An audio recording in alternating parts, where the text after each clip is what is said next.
Selamat malam para netizen dimanapun kita berada. Salam inspirasi bagi kita semua ya. Demokrat sebut penetapan tersangka Johnny G. Plate ya tak mempengaruhi koalisi perubahan. Betul ya, koalisi perubahan itu tetap berjalan sampai kapanpun begitu ya. Yang namanya korupsi itu kan sifat pribadi mereka begitu ya, bukan mengatasnamakan dari Partai Nasdem begitu.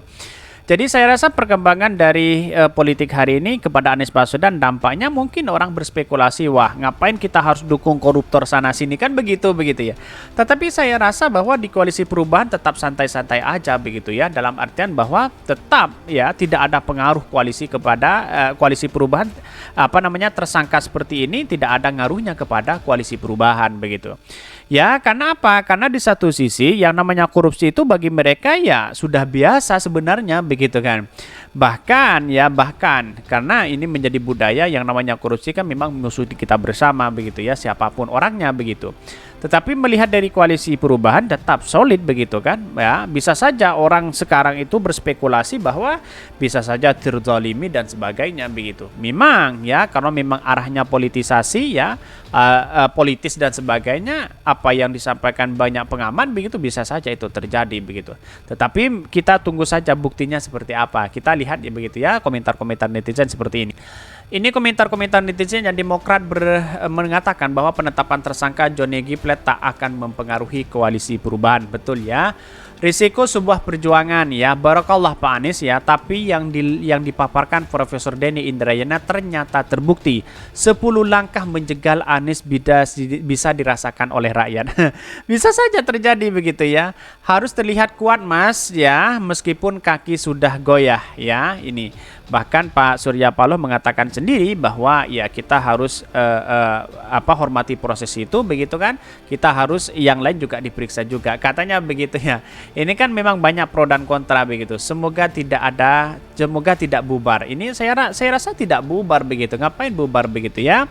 Bahkan ini menagih janji Surya Paloh bubarkan Nasdem jika ada kadernya korupsi. Itu 2015 yang lalu begitu ya. Tetapi artinya ngapain kita harus bubar ya? Karena memang kita melihat dari Partai Nasdem ini adalah memberikan kontribusi besar kepada negara kita begitu ya. Ini bahkan dia mengatakan nagih lagi nih Demokrat, hahaha. Ini banyak, ini resiko perjuangan ya. Karena bisa saja dengan adanya seperti ini bisa saja orang ya Anies Baswedan akan terpilih menjadi presiden, bisa saja seperti itu begitu ya.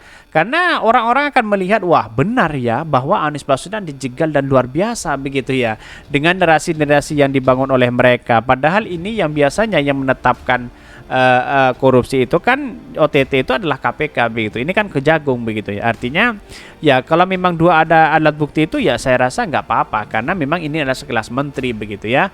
Tetapi mari kita baca terlebih dahulu beritanya seperti ini. Ini beritanya ini agak menarik begitu ya.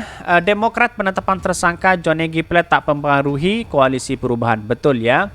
Dikutip dari KBA News ya, Wasekjen Demokrat ya, Jamsen Stindon menegaskan penetapan tersangka dari Menkominfo Johnny G. Plate tak akan mempengaruhi koalisi perubahan untuk mencalonkan Anies Baswedan sebagai capres di 2024. Bahkan diketahui Kejagung sudah menetapkan Johnny G. Plate sebagai tersangka kasus dugaan korupsi proyek BTS. Ia pun kini sudah ditahan. Bahkan 3 partai Nasdem, PKS, Demokrat ini sudah diikat dalam piagam kerjasama. Dari itu masing-masing partai sudah memutuskan capresnya Anies Baswedan ya. Ujar Johnson diskusi total politik dikutip dari kbanews.com ya. Bahkan menurutnya koalisi perubahan adalah solid dan tak seperti koalisi yang lain yang rapuh yang katanya kokoh 2 minggu bubar, 3 minggu bubar, hari ini namanya ini, besok namanya ini. Betul sekali begitu ya. Kenapa ya di koalisi perubahan itu sangat solid sekali begitu. Tetap mendukung Anies Baswedan sebagai presiden di situ. Baik dari Partai Demokrat, baik dari PKS, baik dari Nasdem dan sebagainya. Walaupun sekarang ini agak goyah Partai Nasdem yang kemudian karena ada tersangka korupsi itu begitu. Tapi bagi Pak Surya Paloh sah saja harus menghormati proses hukum itu begitu ya. Bahkan menurutnya koalisi perubahan adalah solid seperti koalisi yang tak rapuh ya, yang lain yang rapuh begitu ya. Dan bahkan oleh karenanya ia kembali menegaskan bahwa penetapan tersangka Menko-Minfo Johnny Plate ya tak akan mempengaruhi koalisi perubahan untuk mencalonkan Anies Baswedan di pesta demokrasi 5 tahunan nanti. Ya, bisa saja begitu terjadi seperti itu begitu. Tapi saya rasa perkembangan politik hari ini kalau kita melihat di tatanan sosial kita begitu ya, bahwa ya yang namanya korupsi itu adalah musuh kita bersama begitu ya. Tetapi apakah ini ada unsur politis atau apa begitu ya? Bisa saja itu terjadi. Maka Pak Surya Paloh menegaskan transparansi itu adalah membentuk ya sebenarnya jati diri dari sebuah keadilan begitu ya. Kita harus periksa partai apa, menteri-menteri yang lain, tidak hanya menteri dari Partai Nasdem. Kira-kira seperti itu begitu. Bahkan ini kejadian oleh karena itu ya kembali menegaskan bahwa penetapan tersangka ya Kemenfo Giflet tak akan mempengaruhi koalisi perubahan.